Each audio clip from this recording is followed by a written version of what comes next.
Okay, our weekly update, traditionally on Friday. A lot of updates as usual. This is me, this page never changes. Well, first update, of course, is Google Gemini. They announced it at the end of spring, I think. Then they were waiting for it in September, then end of year.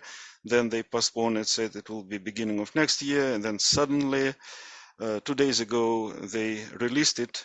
There are three versions, small one, Nano, which actually comes with 1.8 billion parameters and 3.6 billion parameters. So this is for the phone, and this is available or will be available soon this month. A Pro version, which supposedly already running behind Google Bard. And Ultra, which is the best, which is not released yet, and nobody knows when it will be released, hopefully in the first quarter of 2024. So what's interesting about this model that they claim that it actually beats all other models, including GPT-4 and and other model.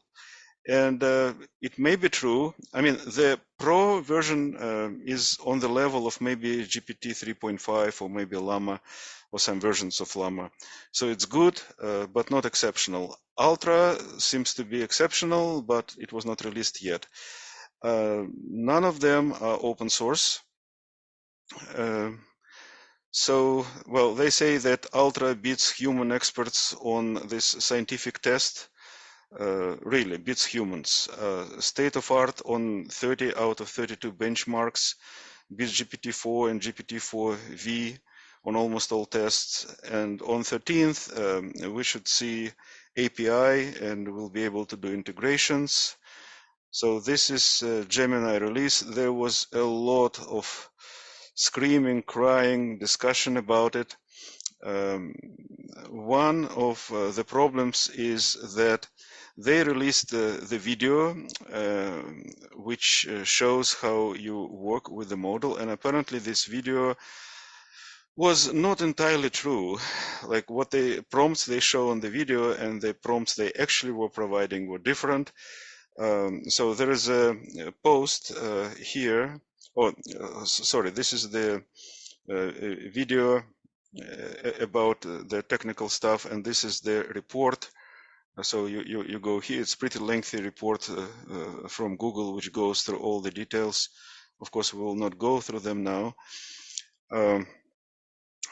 But here is the blog where they explain how they actually were doing the video and the actual prompts they were providing and so on.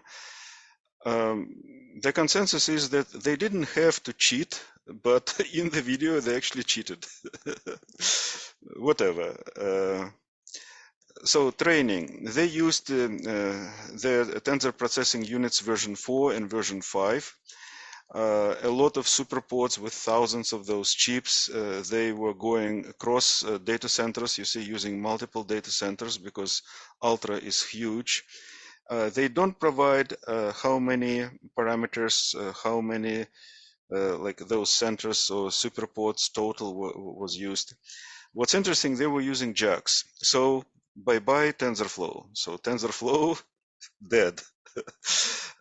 Instead, they use JAX. Just a reminder that JAX is Google's version of PyTorch based on NumPy with added caching for backpropagation and tuned to work very well with their TPUs.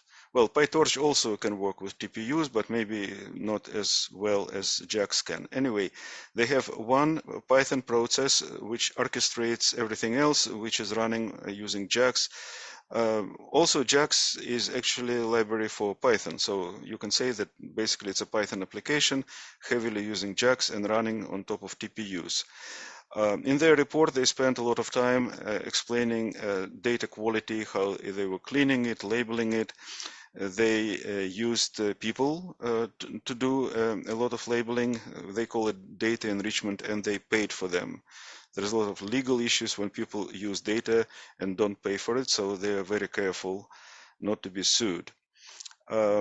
big progress with coding.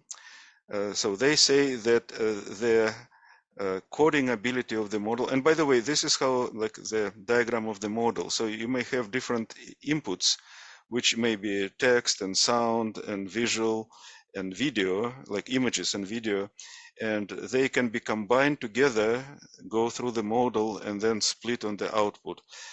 So it's one model which can understand different kinds of inputs or their combination. Very interesting. This is unique architecture. So with coding, they showed that they can solve problems which no other previous models could solve, even most humans didn't solve. So there is a lot of progress in coding. What else? Okay. Hugging Face leaderboard. So this is the latest snapshot. There is a lot of progress. There are better models. I wanted to show that most of the top ones are 16-bit.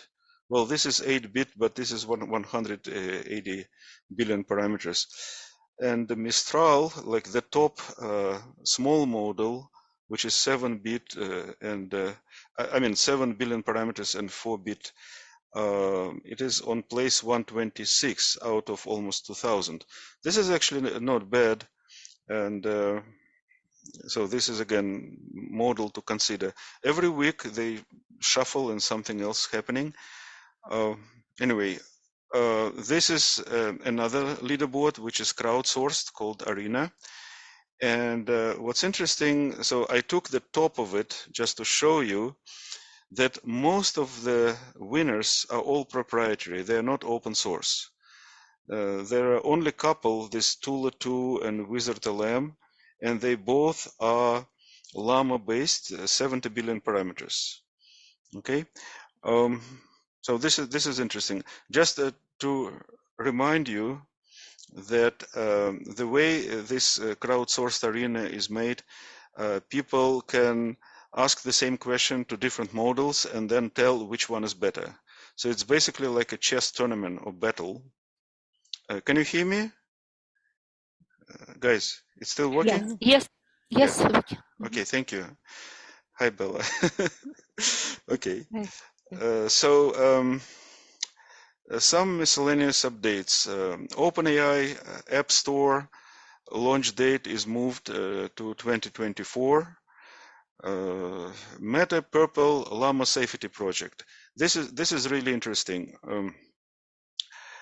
People want, like when you train the model, when you fine-tune the model, you want to make sure to comply with some what's called responsible AI, that a model is not dangerous, that it's proper, that it's not biased, and so on.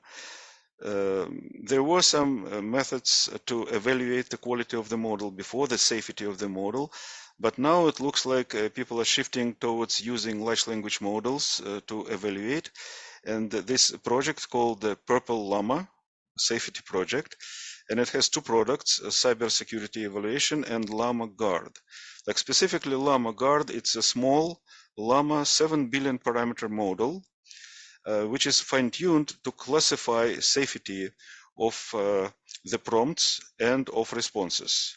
So the question, if you want to check your model on safety, this is probably what you need to take and use. Meta text to image. There is a new model website. You can go there and it generates images from text, although it has some invisible signatures in those. It's not completely free. Microsoft Copilot has a lot of updates. They added the latest GPT-4 Turbo, upgraded DALL-E 3 model, code interpreter, deep search in the Bing, I think. Building knowledge graphs using LLM. This is very interesting. So the new trend is to use graph databases and knowledge graphs. So for example, if you're making a RAG system, retrieval augmented generation, before it was mostly similarity search using vector databases, then people started using combinations of similarity search with maybe some regular SQL, but now There is a new thing, which is you using knowledge graphs and you put them in graph databases. And this is how you work with this. Grok. So this is Elon Musk's team. They have a startup, X.AI, and they launched their chatbot to their premium subscribers. I mean, on Twitter, which is now X, they have subscription at $16 a month. And if you're a premium subscriber, you can enjoy using chatbot. Well, it's similar to ChatGPT. I haven't used it because I'm not premium subscriber, but it's just good to know.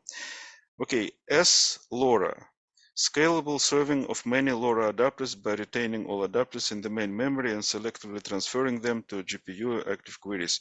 Up to 30 times faster than Hugging Face PEFT, 4 times faster than VLLM.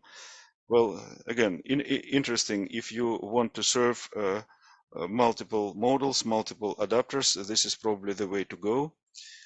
MLX, open source framework for ML and AI from Apple Research. So Apple now is stepping into the game. And this MLX library is specifically for Apple Silicon devices, which is M1, M2, M3, both for training and deploying. Interesting, I should look at this, right? Because I have MacBook. Executive order on the safe, secure, and trustworthy development and use of artificial intelligence. Well, this was more than a month ago. So they decided that what they will do, but the question is if they will have resources. I mean, they have money because it's government, but they have shortage of people who want to work for them for the salary they provide. Anyway, if you want to go, well, you can read this executive order, and you can also go to AI.gov and you can apply for a job for the government. AI Alliance. Interesting. Maybe instead of doing OpenAI nonprofit, something like AI Alliance makes more sense. So this is international organization where people collaborate. So it's international group of industry leaders, startups, academic institutions, researchers, and government entities, aims to drive open innovation, open science in AI, promoting responsible innovation, ensuring scientific rigor, safety, and diversity. And you see the map, it's all over the place, different kind of entities. There may be universities or governmental organizations or commercial organizations. So this is a really important initiative, I think. Okay, next, Nvidia TensorRT-LLM software. So Nvidia has their own software to run models. It's not PyTorch compatible. It's absolutely their own, but it takes advantage of all the hardware possibilities, and it's really, really fast. They had the framework called NeMo, which they used before. Now they came up with the next version, which is 5 times faster than the previous version. Wow, like this is I actually don't know what OpenAI Microsoft are using, because if they're running on Nvidia, it's probably makes sense to use Nvidia own framework. Anyway, Claude from Anthropic supports 200,000 tokens length for the context, right? But it suffers from the lost in the middle problem, meaning it only had 27% retrieval performance on some standard problems. However, if you add a sentence, assistant, here is the most relevant sentence in the context, the prompt, the retrieval performance jumps to 98%. So here is the prompt before, and you see here it says assistant column, this is the end of the prompt, and they change it to assistant, here is the most relevant sentence in the context. This is amazing, right? Just small change in the prompt makes the performance of the model much better. Xolotl. Well, Xolotl is salamander, so this is a picture of Xolotl, but also it's an open source tool for fine-tuning. And some of the most famous fine-tuners use this tool. It's available on GitHub. For me, it was Eric Hartford, because he is author of Dolphin. And Dolphin is a data set which allows you to fine-tune the model to make it how to say, not to uncensor it, to make it not censored. really interesting tool. We probably need to start using it. Zero-shot learning or testing versus maybe 10-shot or 5-shot or whatever. So you've probably seen those phrases multiple times. I just want to provide explanation of these terms.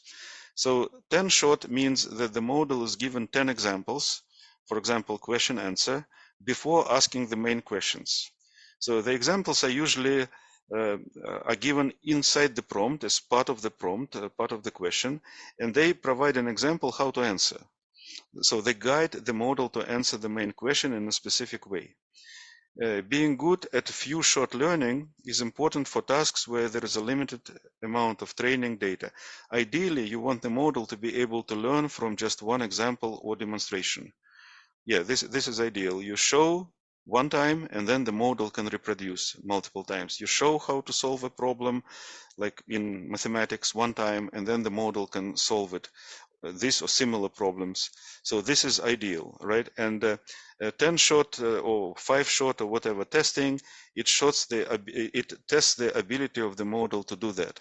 So a few-shot approach is also useful for customizing the responses of general purpose LLM for specific applications with minimal input. Again, you have the prompt, and then inside the prompt, you provide examples how you want this question to be answered. And this way you direct the model to give you an answer in specific format, right? So this is a few-shot thingy. Then there is a zero-shot, and it means that the model is not giving any similar examples. So it doesn't know what to do. You don't give it like example as instruction.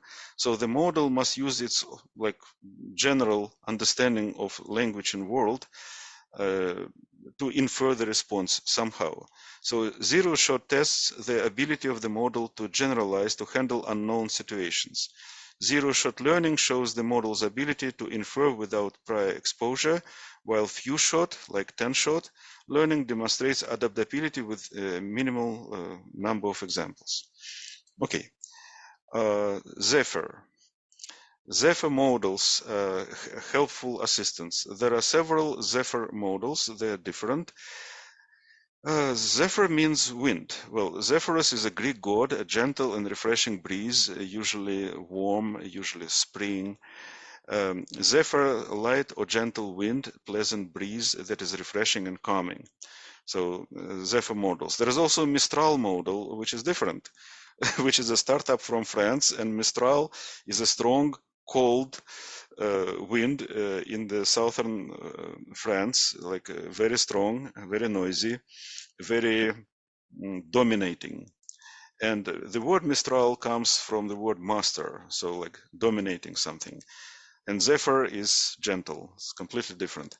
Okay, so we have Zephyr 7B beta, which is based on Mistral, and it was specifically trained to act as helpful assistant. Many people like it. It's not the best model, it's not the best at solving problems, but well, it's good in certain tasks. Then there is another model, let me remove that, Zephyrus L133B. So this was 7 billion parameters, this is 33 billion parameters, and this is multi-merging of several Llama 30B models.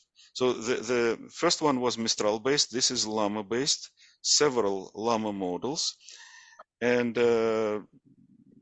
yeah, and they're trying to improve writing quality.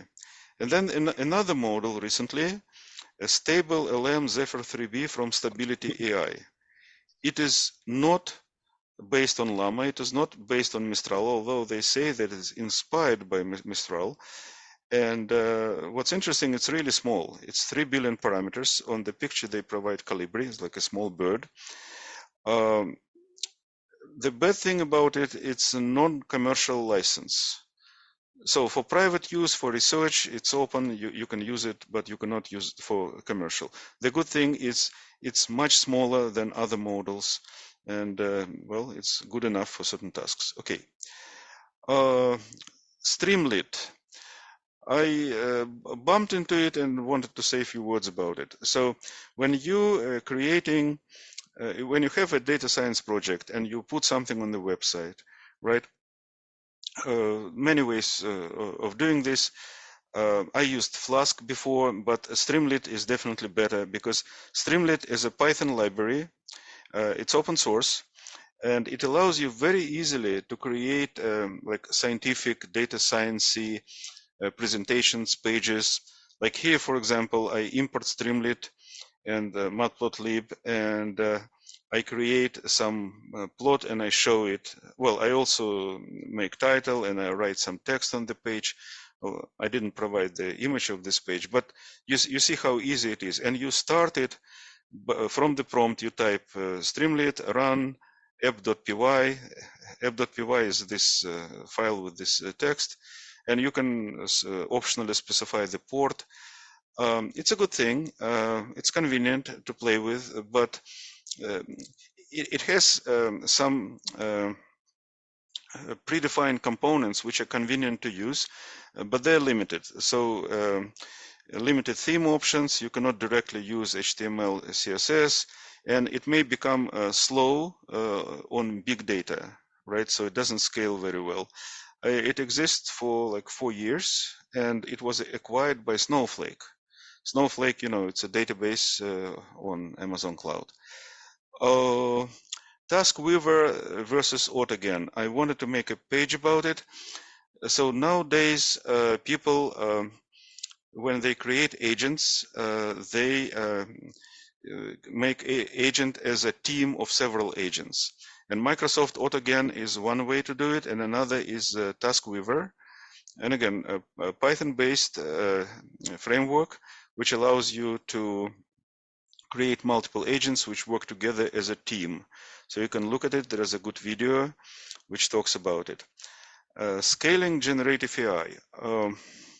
Well, when people talk about scaling, there are multiple aspects, and if you do it on Amazon or Azure or Google or somewhere else, it will be technically it will be all different, right? But like from high level, it's data acquisition, cleaning, annotation, ongoing curation, compute, cloud-based infrastructure with GPUs, TPUs, or other specialized hardware. Model optimization, efficient model architectures, quantization techniques, and hardware-specific compilation. Specialized model training, dedicated models for specific tasks. Okay, this is the technical part. Strategic aspects, community, collaboration, open sourcing, attracting talent, commonality and modularity, use common components and modular architectures, easier to reuse, customization, integration, scaling, coordination in governments between different teams, including data scientists, engineers, product managers, business stakeholders, responsible AI development, deployment, monitoring, legal, trust, transparency, data privacy, security, bias, and fairness issues. So putting AI, deploying in real life and scaling, there is a lot of work by a lot of people. LLM parallelism. So what are we talking about? So you can split workload across multiple and commonly thousands of GPUs or TPUs to achieve faster training and inference, right? So model parallelism, split the model itself across devices. Careful to avoid communication bottlenecks. Nvidia is known by their GPUs, but they're also known for their NVLink, InfinityBand, for their tools for communication between GPUs. Data parallelism, divide the training data into batches and process them simultaneously on different devices. Pipeline parallelism, break down the training pipeline into stages. For example, forward pass, backward pass, and run them concurrently on different devices. So scaling is not easy. Gradient aggregation, how to efficiently collect and combine gradients from different devices to update the model. So if you did some processing in one, let's say computer or GPU, and then on another, and now you want to combine them, right? To collect and combine these gradients from two batches together. So that's what they mean. Parameter sharding, divide model parameters into smaller chunks and distribute them across devices, reducing communication overhead. Use GPUs or TPUs or other optimized hardware. InfiniLink, InfiniBand, and so on. Utilize libraries like DeepSpeed and whatever to optimize communications and memory management for LLM. Okay, pipeline parallelism can lead to memory imbalance on certain devices. Techniques like gradient checkpointing and remedialization can help. Choose appropriate data types and optimize to reduce memory footprint. Design your LLM to efficiently scale to larger clusters with more devices. Consider using frameworks like Ray or Horovod that facilitate distributed training management. Explore hybrid approaches that combine different parallelism strategies for optimal performance and restore utilization. A lot of stuff. So when people ask you how to scale, it all depends, right? What hardware you have, what models you have, what infrastructure you have, what overall organization you have, just like some high-level description.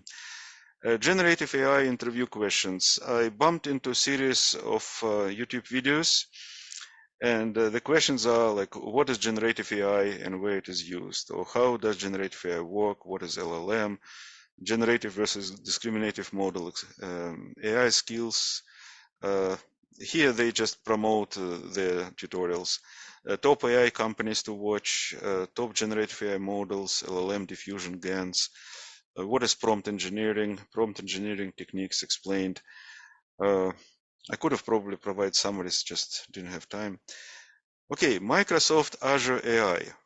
So I have 3 slides which go over Microsoft, Google Vertex, and Amazon Bedrock. And this will be the end of the lecture. So Microsoft. Microsoft has Azure AI, and this is just a generic term for many services they have.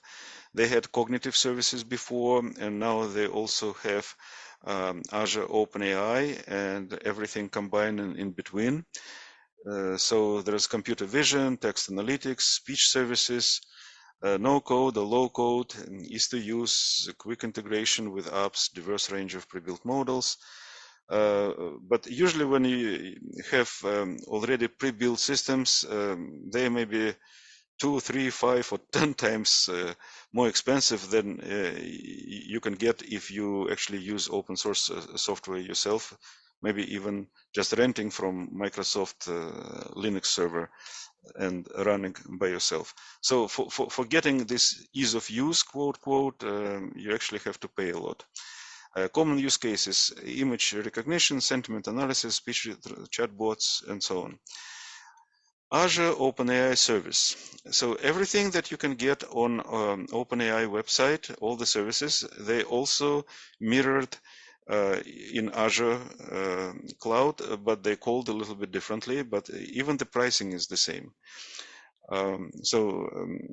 Conversational AI, bots, questions and answers, contact center solutions, content generation like GPT-4 or DALL-E images, and data grounding means run models on your data for greater accuracy and insights with Azure OpenAI service on your data. So this is the logo of Azure OpenAI. Azure for many years had something called Machine Learning Studio. At first it was a drag and drop, then they added, they make it look more like a Jupyter notebooks. So they have both and they still have it. But now with AI becoming more popular, they created something called Azure AI Studio, which is, well, similar to Machine Learning Studio. So it's a platform for developing generative AI solutions and custom copilots. It's now in preview, it's not in general availability yet. Azure Synapse Analytics, several years ago, Microsoft released Synapse, and this is platform where you can store data, you can transform data, integrate, like move, prepare, load it into data lake, SQL data warehouse, other tools together, also analytical tools, combine it with Power BI, do machine learning. It had Spark, PySpark, which is, well, Spark is open source project, right? How you run Python, not necessarily Python, it's actually originally was Scala, but you run in code on top of a Hadoop cluster with caching. This is the idea. And then they created a company, Databricks, the original developers of Spark. And Databricks also available on Azure Cloud. And Microsoft also created their own version. But anyway, so Azure Synapse Analytics, it became popular, but now it looks like it going away. And instead they have a new something which is called Azure Data Fabric. The way I see it is just a re-implementation of Synapse. It's based on PySpark, as Synapse was also based on PySpark, and on OneLake. And what OneLake is, they use Delta Lake open source format for data storage. So Delta Lake, so they use Parquet files for data, right? And then they actually change it. They add this layer which allows you to do transactions. So it is file operations with logging, right? Because the heart of any transaction, you put in a log what you're about to do, and then after, as you're doing it, and then after you've done, you write that you've done. So you have the logs which track the history, and it was first implemented by Databricks, and it looks like Microsoft created their own version, call it Data Lake, and well, actually, maybe they were not the one who called it this way. But anyway, asset transactions, scalable metadata, streaming and batch data processing, schema enforcement, time travel, meaning that you can query historical versions of data. So data changed, but you have access to historical data. So all this is called Azure Data Fabric.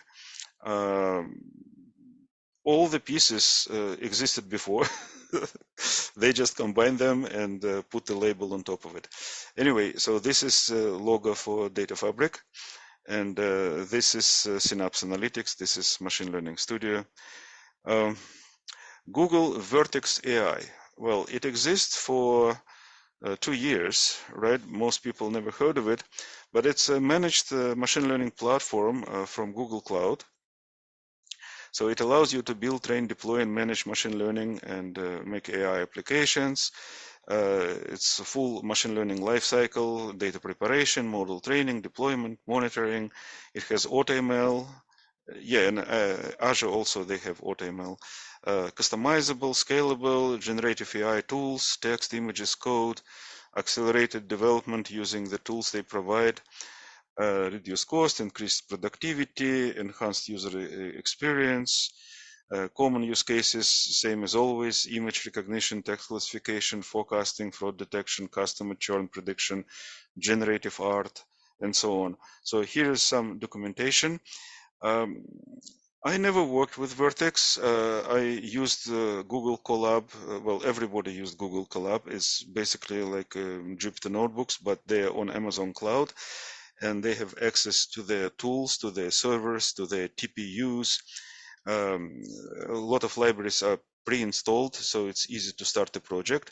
And if you compare Vertex versus Colab, so Vertex is low code, has AutoML, custom tooling, folder structures, easy to collaborate. And Google Colab is hosted notebooks and compute disk at no cost, well, to a certain extent. G Drive integration, Google Drive integration. They're very popular for teaching, open source, has usage and hardware limits, but you can pay to get more. So again, Microsoft, Google, and now, drumroll, Amazon. So Amazon recently came out with Bedrock, September this year. So, and Bedrock is a platform where you can build and scale generative AI applications with foundation models. They give you those foundation models like from different companies, different sources, including AI 21 Labs, Anthropic, which is Claude, Cohere, Meta, Stability AI, and Amazon itself, and it's all available through one single API. They have all the tools and capabilities for building generative AI applications, security, privacy, responsible AI, and for their deployment. So there is a lot of interest in corporate world because you know, Amazon is still the biggest fish. They have most of the clients, and now these clients want to use generative AI. And how to do it? Well, Bedrock is the answer. And just a reminder that Amazon have a SageMaker, and this is their way to run Jupyter notebooks on their platform. So here I'm comparing side by side Amazon Bedrock and SageMaker. So Bedrock is for generative AI, pre-trained foundation models. Well, easy, serverless, no infrastructure management, it's all managed for you, focused on SageMaker integration. So you can actually use it from SageMaker, and it's a paid service. And SageMaker, you can run multiple, whatever models, you can run any Python code you want in their notebooks. So wide range of models, requires more technical expertise, wider integration with various services. Okay, this is the end of today's presentation. I'll stop the recording.